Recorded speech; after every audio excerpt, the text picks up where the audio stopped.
There was a trial getting underway, a lot of national attention here for a graduate of an elite New England prep school in New Hampshire, accused of raping a 15-year-old freshman, allegedly as part of a contest that both sides say the evidence will prove their case. Keith Sullivan, criminal defense attorney, and Anna Yum, a former prosecutor, here to argue this. And good morning to both of you. Let's go ahead and lay out the case now. Anna, what is the prosecution's best evidence? Go.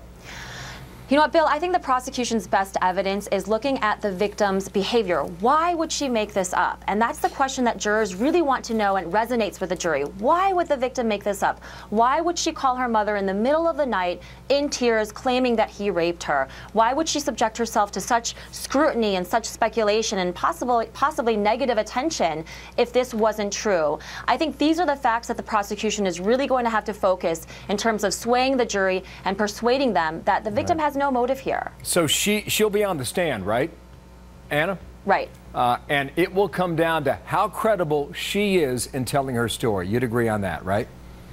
Absolutely. Okay. It's going to depend upon why is she here and what is she saying? Is she credible? Now, Keith, to the defense, there are apparently text messages or emails between these two, or both.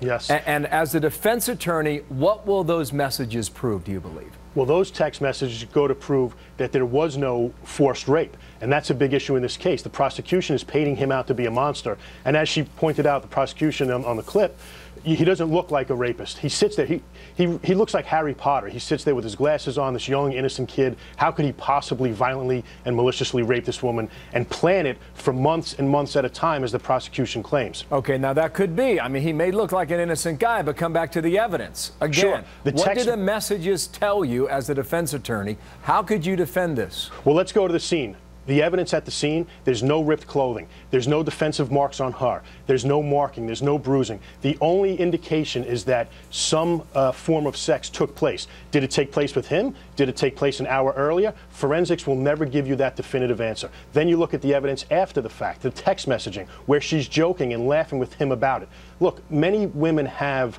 what's known as regret sex. They feel dirty afterwards. They feel guilty. She's a very young girl. She's only just maturing. Who knows? I'm not claiming that that's what happened here, but that's a possibility. And the idea that there's this hang on one second, Anna, but that evidence will come into this trial. Now, Anna, if that is the case, then apparently they were text messaging about protection used during the alleged act. Now, as a prosecutor, is that a problem for them? That is going to be a problem, Bill. I think the prosecution is going to face a hurdle in explaining why she was allegedly flirting with him after the fact and exchanging these text messages. But let's keep in mind her age. She's also only 15 years old at the time. She lacked sexual experience. This was her first time engaging in sexual activity with this guy. So I think that the prosecution is going to have to ask the jury to take that into consideration. This is not a woman who has a lot of sexual experience. This is a woman who may have been But as a prosecutor, you would have to prove that she did not consent to this, correct? That's correct. As a prosecutor, they'd have to prove that she did not consent. Now, if he's looking at statutory rape, the legal age in New Hampshire is 16 years old. So if she's 15, she's not capable of consenting. But in terms of any kind of forced sexual assault, in terms of rape, yes, the prosecutor would have that burden, and that's going to be tough. To both of you, Anna, is this a hard case to prove or not?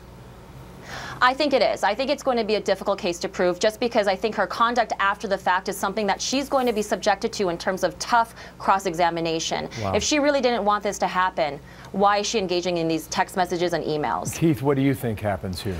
I agree. I think it's a tough case to prove. My own opinion doesn't really matter, but I think there was consensual sex that evening. He'd be guilty of statutory rape. However, New Hampshire has what's known as a Romeo and Juliet law, which takes a statutory rape from a felony down to a misdemeanor if it's a consensual act. And unfortunately, the defense did not go with that theory. They went with there was no rape. These are serious charges: 10-count indictment, 4 felonies, 6 misdemeanors, and on it goes. Aggravated felonious sexual assault.